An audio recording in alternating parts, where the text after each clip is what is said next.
আচ্ছা, হাত উঠাইলাম, উঠানোর পর এবার হাত বাঁধলেন। তিরমিজি শরীফের 252 নম্বর হাদিসে আছে, নবীজি সাল্লাল্লাহু আলাইহি সাল্লাম কানা ইয়াউম্মুনা, আমাদের ইমামতি করতেন। রাসূল সাল্লাল্লাহু আলাইহি সাল্লাম, রাসূল আকরাম সাল্লাল্লাহু আলাইহি সাল্লাম ইমামতি করতেন। নবীজি সাল্লাল্লাহু আলাইহি সাল্লাম কি করতেন? ইমামতি করতেন। ফায়াকুযু শিমালা, নবী সাল্লাল্লাহু আলাইহি সাল্লাম বাম হাতকে ধরতেন। ইয়াকুযু শিমালা, নবী সাল্লাল্লাহু আলাইহি সাল্লাম বাম হাতকে ধরতেন। বিয়ামিনিহি, ডান হাত মুবারক দ্বারা। নবী সাল্লাল্লাহু আলাইহি সাল্লাম, ঠিক আছে,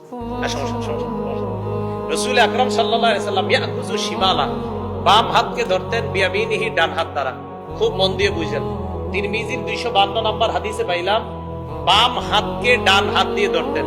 কবজি, বাহু কিছু পাইলাম না, শুধু এতটুকু পাইলাম নবীজি ডান হাত দিয়ে বাম হাত ধরতেন। বুখারী শরীফের 740 নম্বর হাদিস, কানান নাসু ইউমারুনা আইয়াদা আর-রাজুলুল ইয়াদাল ইউমনা আলা জিরাইহিল ইউসরা। নবীজির যুগে সাহাবায়ে কেরামকে নির্দেশ দেওয়া হতো যে ডান হাতকে বাম হাতের বাহুর উপর যেন রাখে। তাহলে তিরমিজি শরীফের হাদিসে পাইলাম ডান হাত দিয়ে বাম হাত ধরা, বাহু কবজি কিছু পাই নেই।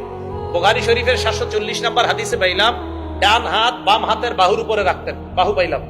এবার আবু দাউদ শরীফের 727 নম্বর হাদিসটা একটু মন দিয়ে বুঝেন। এই হাদিসের মধ্যে আসছে কিভাবে, আমার দিকে তাকান, আপনি কষ্ট করেন না। এবার দেখেন, আবু দাউদ শরীফের 727 নম্বর হাদিসে আসছে, রাসূল সাল্লাল্লাহু আলাইহি সাল্লাম ওয়াদা ইয়াদাহুল ইউমনা, নবী সাল্লাল্লাহু আলাইহি সাল্লাম তার ডান হাতে রাখতেন আলা যহরি কাফফিহিল ইউসরা, বাম হাতের উপরে রাখতেন। এবার দেখেন অনুবাদটা কিভাবে রাখতেন, এমন ভাবে রাখতেন আলা যহরি কাফফিহিল ইউসরা ওয়ার রুসকি ওয়াস সাইদি।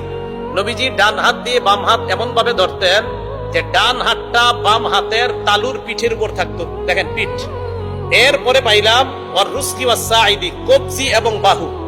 এবার দেখেন তো এইভাবে প্রথমে আসেন, এই যে ডান হাত দিয়ে বাম হাত ধরলাম, এতটুকু, এটা হাত কিনা বলেন, এটা বাম হাত কিনা, এটা ডান হাত কিনা, এই হাত ধরলাম, এতটুকু বুঝলাম হাত ধরছি। তাহলে তিরমিজি শরীফের 252 নম্বর হাদিস, আমি হাত ধরলাম। এবার আসেন বুখারী শরীফের 740 নম্বর হাদিস, বাহু। দেখেন তো আমার আঙ্গুলগুলো কোথায় আছে, আর আঙ্গুল কোথায় আছে, বাহু। তাহলে বুখারী শরীফের 740 নম্বরও মানলাম। এবার দেখেন তো আমার এই আঙ্গুল কারে ধরছে, কবজি। কাকে ধরছে, কবজিকে ধরছে, রুস ওয়াস সাইদ। এবার দেখেন 727 নাম্বার হাদিস মানলে ডান হাত দিয়ে বাম হাত ধরা হয়ে যায়, ডান হাতকে বাম হাতের বাহুর উপরে, এই যে বাহুর উপরে রাখা হয়ে যায়, ডান হাত দিয়ে বাম হাতের কবজিও ধরা হয়ে যায়। যদি কবজির উপর আমল করেন আপনি, বাহুর হাদিসের উপর আমল হয় তথা বুখারী 740 এর উপর আমল হয়। ডান হাত দিয়ে বাম হাত ধরা তথা তিরমিজি 252 হাদিসের উপর আমল হয়। আবু দাউদ শরীফের 727 নম্বর হাদিসের উপর আমল হয়। আমি এই আমল কেন করি? আমি আল্লাহ রসুলের 3টা সুন্নাহের সওয়াব পাওয়ার জন্য আমি কবজি ধরি। রাসূল সাল্লাল্লাহু আলাইহি সাল্লাম বাহুর কথাও আমরা পাইলাম, হাত ধরার কথাও পাইলাম, কবজি ধরার কথাও, 3টা বর্ণনা সহিহ। তাহলে বুখারীর উপর আমল হয়, তিরমিজির উপর আমল হয়, আবু দাউদ শরীফের উপর আমল হয়। এমন একটা পদ্ধতি আপনারা যেই শিখায়, এই পদ্ধতিটা যেই জায়গায় আপনারা শিখায়, ওই জায়গার বা ওই শাস্ত্রটার নাম হানাফি ফিকহ। এই শাস্ত্রটার নাম কি? ফিকহ, হানাফি ফিকহ। তো হানাফি ফিকহ তো আপনাকে 3টা সুন্নাহের আমল শিখাইলো। হানাফি ফিকহ আপনাকে সুন্নাহ বাদ দিতে বলে নাই, এটা বাদ দিয়ে দাও, বরং 3টা সুন্নাহের উপর কিভাবে আমল হয় এটা আপনাকে হানাফি ফিকহ শিখাইছে। এইটাই হানাফি ফিকহ। এখানে আপনারা আমাকে বলেন, এই জায়গায় হানাফি ফিকহ কোন হাদিসটার বিরোধিতা করছে? কোন হাদিসের বিরোধিতা করছে? তাহলে এই কথা কেন বলা হয় যে এটা কোরআন সুন্নাহ মোতাবেক না? বিসমিল্লাহ।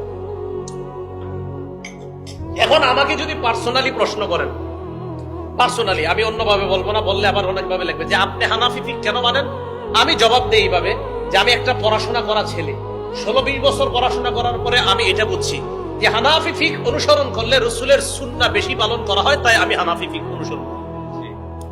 রাসূলের সুন্নাহ বেশি পালন হয় তাই আমি এটা করি। আপনাদেরকে আমি দেখাই দিচ্ছি, এইভাবে হাদিস মানলে রাসূলের 4টা সুন্নাহ পালন হয়, এইভাবে হাত ধরলে রাসূলের 3টা সুন্নাহ পালন হয়, তাই আমি হানাফি ফিকহ অনুসরণ করি।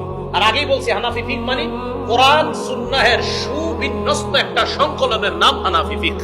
এটা হলো, এটা নতুন কোন ধর্ম বা এরকম এই জাতীয় কিছু না। আল্লাহ বুঝার তৌফিক দান করেন।